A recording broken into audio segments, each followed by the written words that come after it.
আমাদের চারপাশে কত সিম্পল জিনিস ছড়িয়ে থাকে যেগুলোকে একটু বুদ্ধি করে অর্গানাইজ করে নিলেই সুন্দর একটা ডেকর পিস তৈরি হয়ে যায়। নমস্কার বন্ধুগণ, আমি মল্লিকা, আর আজ আমি কিছুটা দড়ি আর কিছুটা জামা কাপড়ের লেস দিয়ে একটা সুন্দর টেবিল ম্যাট বানাতে চলেছি, আর তাও খুবই সিম্পল একটা প্রসেসে, যেটা যে কেউ করতে পারবে। এর জন্য সবার প্রথমেই আমি নিয়ে নিয়েছি একটা শক্তপোক্ত কাগজের বোর্ড, আর সেই বোর্ডের উপরে পেন্সিল কম্পাসের সাহায্যে রাউন্ড মার্ক করে নিয়েছি, আর সেই মার্ক অনুযায়ী বোর্ডটাকে একদম রাউন্ড শেপে কেটে নিয়েছি। তোমাদের কাছে যদি কেকের রাউন্ড বেস থাকে সেটাও ইউজ করতে পারো, সেক্ষেত্রে টেবিল ম্যাটটা আরো অনেক শক্তপোক্ত হবে। চলো এবারে টেবিল ম্যাটের মেন কাজ শুরু করা যাক। আমি এখানে বানাচ্ছি একটা জুট ম্যাট, যার জন্য আমি নিয়ে নিয়েছি একটা সরু দড়ি। এই দড়িগুলোকে আমাদের ওখানে টুন দড়ি বলে, তোমাদের ওখানে কি বলে সেটা কমেন্টে জানিও। কিন্তু প্রথমেই দড়ির একটা প্রান্তকে ধরে হাত দিয়ে রাউন্ড করতে হবে, তারপরে আঠা দিয়ে বোর্ডটার ঠিক মাঝখানে বসিয়ে দিতে হবে। এরপরের প্রসেস একদম সোজা। বোর্ডটাকে আঠা লাগাও, আর সেই আঠা বরাবর বাকি যে জুটটা আছে সেটাকে অ্যাটাচ করতে থাকো।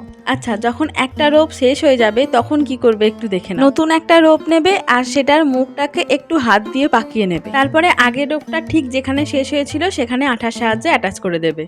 তারপরে আর কি, সেই একই প্রসেস ঘোরাতে থাকো ঘোরাতে থাকো। বলেছিলাম না, প্রসেসটা একদম সিম্পল, যে কেউ বানাতে পারবে। এই যে আমার জুট দিয়ে বোর্ডটাকে কভার করা একদম হয়ে গেছে, কিন্তু পুরোটা শেষ হওয়ার আগে কিছুটা এক্সট্রা আমি রেখে দিয়েছি, যেটা আমরা একটু পরে কাজে লাগাবো। এখন ময়দানে নামছে আমাদের এই লেস বাবাজি। এখানে আমি সাদা কালারের একটা লেস নিয়েছি, যেটার দাম 20 টাকা মিটার, আর নিয়েছি কিছু বিটস, যেগুলো আমার কাছে দীর্ঘদিন থেকে পড়ে আছে, কোথাও কাজে লাগাতে পারছিলাম না, তাই ভাবলাম আজ এখানে কাজে লাগাই। তবে এটা কতটা লং লাস্টিং হবে সেই নিয়ে আমার প্রবল সন্দেহ আছে, সেই জন্য বলছি এই বিটস এর ব্যাপারটা তোমরা কিন্তু স্কিপও করতে পারো। যাই হোক, লেসের প্রত্যেকটা ফুলের সেন্টারে আমি একটা করে বিটস বসিয়েছি। এবার এটাকে সুন্দর রাউন্ড শেপে বোর্ডটা চারপাশে বসিয়ে দেবো, যাতে এটা একদম পারফেক্ট রাউন্ড শেপে বসে। সেই জন্য লেসের একটা সাইড একটুখানি করে কেটে দিয়েছি। এই কাটটা লাগানোর সময় কিন্তু খুব সাবধানে কাজ করবে, একটু বেশি হয়ে গেলে কিন্তু লেসটা নষ্ট হয়ে যেতে পারে। এবারে যেখান থেকে আমরা দড়িটা ছেড়ে দিয়েছিলাম তারপর থেকেই আঠার সাহায্যে আমাদের লেসটা বসিয়ে নেব।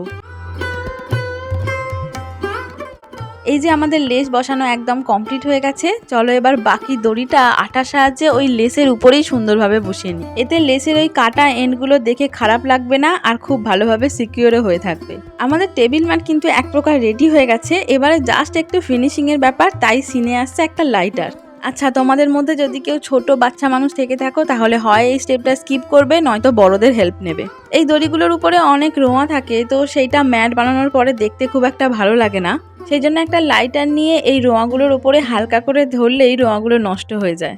তারপরে হাত দিয়ে একটু ঝেড়ে নিলেই হবে। কিন্তু এর পরেও বেশ কিছু রোঁয়া রয়ে গেছে, আর সেইগুলোকে ফিক্স করার জন্য আমি নিয়ে নিয়েছি একটু ফেভিকল আর জল। এবার দুটোকে মিশিয়ে একটা ব্রাশের সাহায্যে টেবিল ম্যাটটার উপরে ভালো করে লাগিয়ে নিতে হবে। আচ্ছা, ফেভিকল লাগানোর পরে দেখবে কেমন সাদা সাদা একটা বাজে দেখতে হয়ে গেছে, তো সেটা নিয়ে চিন্তার কোনো কারণ নেই। যখন শুকিয়ে যাবে ফেভিকলগুলো একদম ট্রান্সপারেন্ট হয়ে যাবে, আর সাথে দোকানের মতো একটা গ্লসি এফেক্টও দেবে। আচ্ছা, আমি এখানে বেসটাকে আরো একটু শক্তপোক্ত বানাতে চেয়েছি, সেই জন্য আরো একটা সেম সাইজের কার্ডবোর্ড কেটে নিয়েছি, আর যেটার সাথে আমাদের বানিয়ে নেওয়া টেবিল ম্যাটটাকেও অ্যাটাচ করে নিলাম। এবারে ব্যবহার করার আগে টেবিল ম্যাটটাকে খুব ভালো করে শুকনো করে নিতে হবে। এমনিও ঘরের মধ্যে শুকনো করা যায়, তবে আমার ঘরে রোদ আসছিল তাই সেখানে একটু শুকনো করতে দিলাম। এই যে আমাদের টেবিল ম্যাট কিন্তু একদম রেডি হয়ে গেছে। এখন আমি যেহেতু বানিয়েছি তাই আমার তো খুব ভালোই লাগছে, তবে তোমাদের কেমন লাগছে সেটা কিন্তু অবশ্যই কমেন্টে জানিও। আমি হলাম একজন ঢেকি, সেক্ষেত্রে আমি তো ধান ভাঙবই, মানে আমি যেহেতু ভিডিও বানাই এটাকে আমি ভিডিওর ব্যাকগ্রাউন্ড হিসাবে ইউজ করব।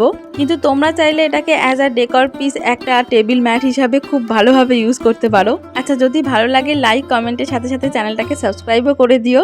আর যদি মনে হয় তোমাদের পরিচিত কারোর এই জিনিসটা কাজে আসতে পারে তাহলে তাকে এই ভিডিওটা শেয়ার করে দিও। আজ তাহলে আসি, সবাই খুব ভালো থেকো আর সুস্থ থেকো। দেখা হচ্ছে পরের ভিডিওতে।